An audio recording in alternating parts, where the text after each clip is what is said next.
بسم الله الرحمن الرحيم الحمد لله رب العالمين والصلاة والسلام على سيد المرسلين وعلى آله وأصحابه أجمعين. پر سنن ترمذی باندې په عربي کې په اردو کې مطبوعه غیر مطبوعه د ټول کتاب شرح یا د اول جز د دوم جز شرح یا د څه شرح ډیر شروح باندې لیکل شوی دي، تقریبا 10 شروح پر سنن ترمذی باندې چې په دا کې 21 شروح د صرف د علماء دیوبند پر سنن ترمذی باندې مستقل شرح مستقل تصنیف یا هغه افادات او دروس چې راجمع شوي دي او 14 د نور علماء او شروح پر سنن ترمذی باندې سته. د حضرت امام ترمذی رحمه الله نوم محمد، کنیت ابو عیسی، قبیله بنو سلیم، د 10 کلونو په عمر کې په سنه 209 هجري کې وفات شوی دی او د ترمذی په نامه سره درې محاضرات مشهور دي. امام ابو عیسی ترمذی صاحب د سنن چې دا موږ تذکره کوو، او دوم ابو الحسن احمد ابن حسن چې دا د ترمذی کبیر په لقب سره مشهور دی او د امام احمد رحمه الله د تلامذه څخه دی او د حضرت امام ترمذی رحمه الله شاګرد. دریم حکیم ترمذی چې دا مشهور کتاب نوادر الاصول لیکلی دی. سنن ترمذی ډیر اهمیت لري په هر لحاظ باندې او په کتب سته کې د سنن ترمذی څخه اخذ استفاده ډیر اسانه کیږي، په دا وجه ډیر اهمیت لري. حضرت امام ترمذی رحمه الله فرمایل دغه کتاب په باره کې من کان عنده هذا الكتاب الجامع فكأن عنده نبي يتكلم، او نور ډیر خصوصیات لري سنن ترمذی. پر سنن ترمذی باندې چې کوم شروح لیکل شوي دي موږ هغه مطبوعه شروح ذکر کوو چې نن سبا په کتبخانو کې ملاویږي، چاپ شوي دي دستیاب، لکه عارضة الاحوزی د مشهور امام ابن العربی المالکی رحمه الله متوفا 1543 هجري چې د مسلک په اعتبار سره مستند مشهور عالم دی، د ډیرو کتابو مصنف لکه احکام القرآن او داسې نور کتابونه. دا شرح اگر چې مختصر شرح ده، تعلیق او تحقیق ورباندې شوی دی، قدیم شرح ده پر سنن ترمذی باندې. النبح الشدید وما د امام ابو الفتح محمد ابن محمد شافعی رحمه الله متوفا 204 هجري د مکمل کتاب شرح نه ده، قدیم شرح ده او تعلیق او تحقیق ورباندې شوی دی په 2 جلدونو کې. الکوكب الدری پر سنن ترمذی باندې د مولانا رشید احمد گنگوهی رحمه الله متوفا 1423 هجري افادات دي چې حضرت مولانا یحیی کاندلوی رحمه الله دغه افادات را جمع کړي او بیا پر دغه کتاب باندې د حضرت شیخ الحدیث مولانا محمد زکریا کاندلوی رحمه الله تعلیقات او حواشی ور باندې سته. د سنن ترمذی لپاره د الکوكب الدری مطالعه مفیده ده.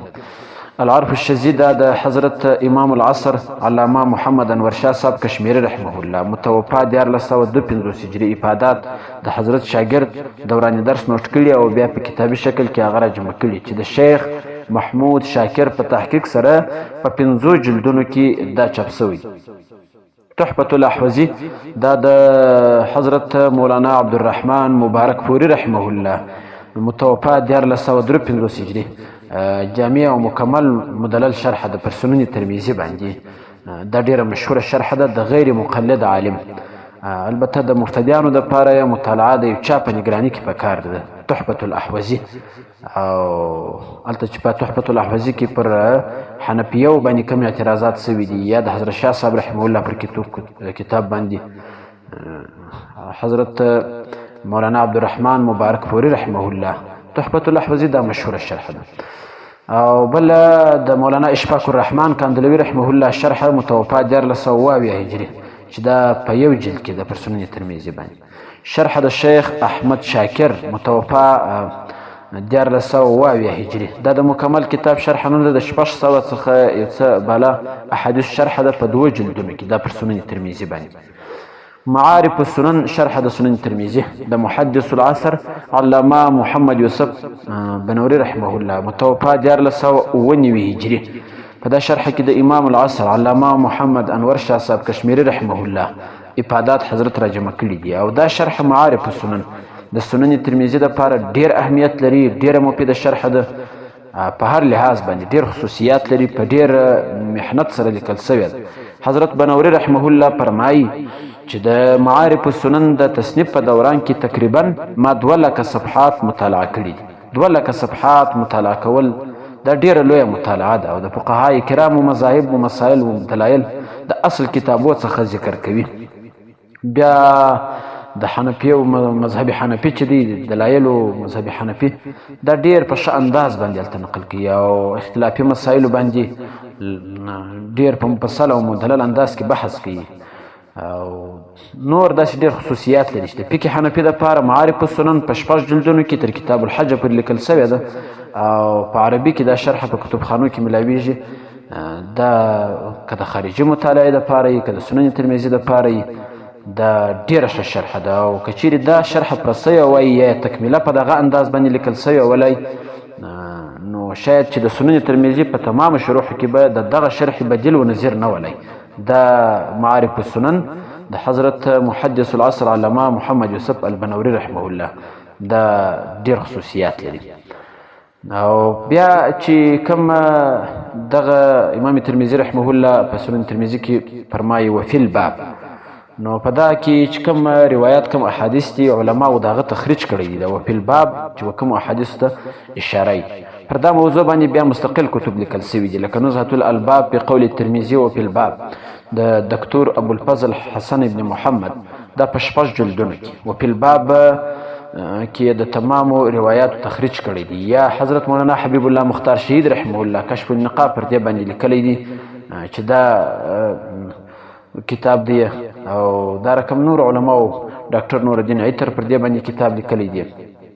بل شرح پر سنن ترمذي باندې د حضرت مولانا عبدالحق حقانی رحمه الله محتمم باندې د دارالعلوم حقانیه کوړي خټک دا د مکمل شرح نه ده، د هر حدیث شرح ده بلکې چې کوم ځای ضرورت د هغه شرح ده دغه ځایونه او دا پر سنن ترمذي باندې. خزائن السنن دا د محقق العصر حضرت علامه مولانا سرفراز خان صفدر صاحب رحمه الله افادات دي چې د حضرت زوی مولانا عبدالقدوس صاحب را جمع کړي دي پر سنن ترمذي باندې د اول ابوابو کې پر اولنی روایاتو باندې په مفصل انداز کې تشریحات دي او د فقهای کرامو اختلاف او دلایل په ډیر تحقیق سره نقل کړي دي خاص کر پر دغه اختلافي مسایلو باندې. خزائن السنن د حضرت مولانا سرفراز خان صفدر صاحب رحمه الله مطالعه ډیره مفیده ده او حضرت مولانا محمد موسی خان روحانی البازی رحمه الله چې ډیر مشهوره ډیر ښه کتابونه یې لیکلي دي پر سنن ترمذي باندې یو شرح چې د غنن سبا یو جلد ملاویږي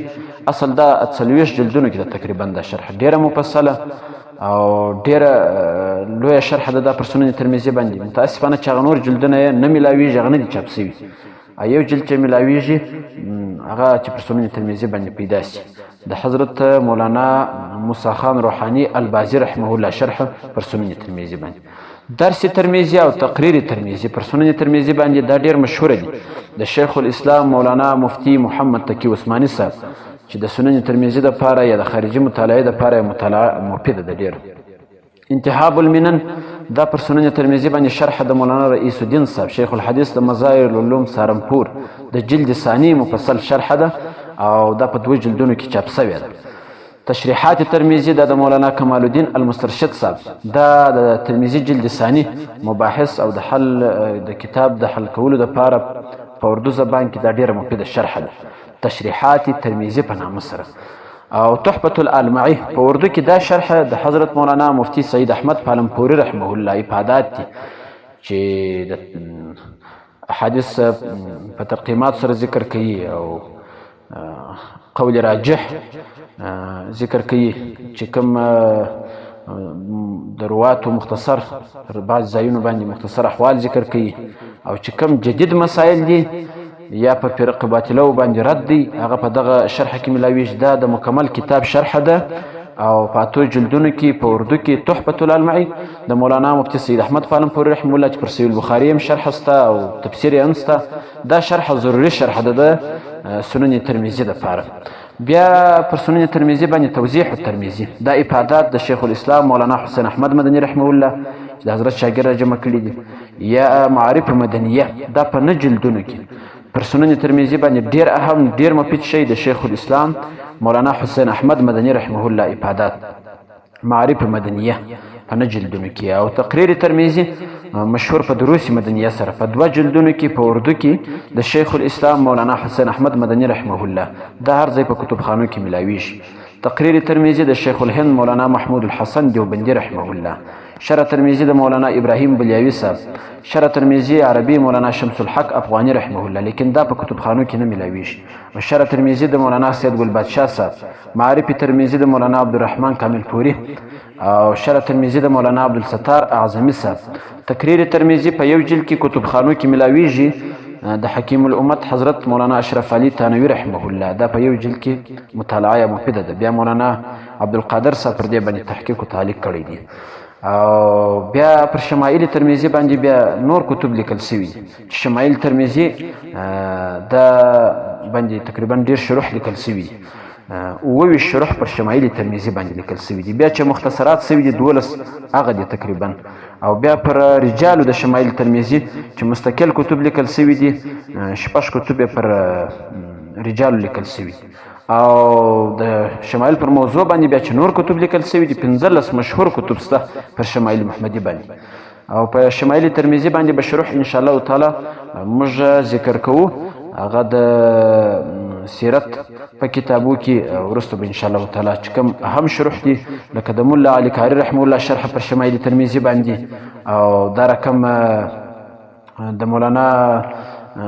فیض الرحمن الحقانی صاحب شرح په 2 جلدونو کې پر شمایل ترمذي باندې، دا ډیره مهمه شرح ده. یا د مولانا زکریا کاندلوي رحمه الله شرح خصائل نبوي په نامه باندې په اردو کې او په ډیرو نورو زبانو کې ژباړل شوې ده.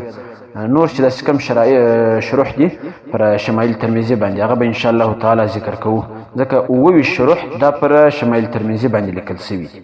او په دې کې بعضې شروح ډیر اهم او ډیر مفید دي، خاص کر چې دغه مولانا فیض الرحمن الحقانی صاحب کوم شرح لیکلې ده اوس راغلې ده په 2 جلدونو کې، دا ډیره عالمانه په ډیر علمي انداز باندې ډیره ښه شرح ده. او د مولا علي کاری رحمه الله شرح داسې نور بعضې شروح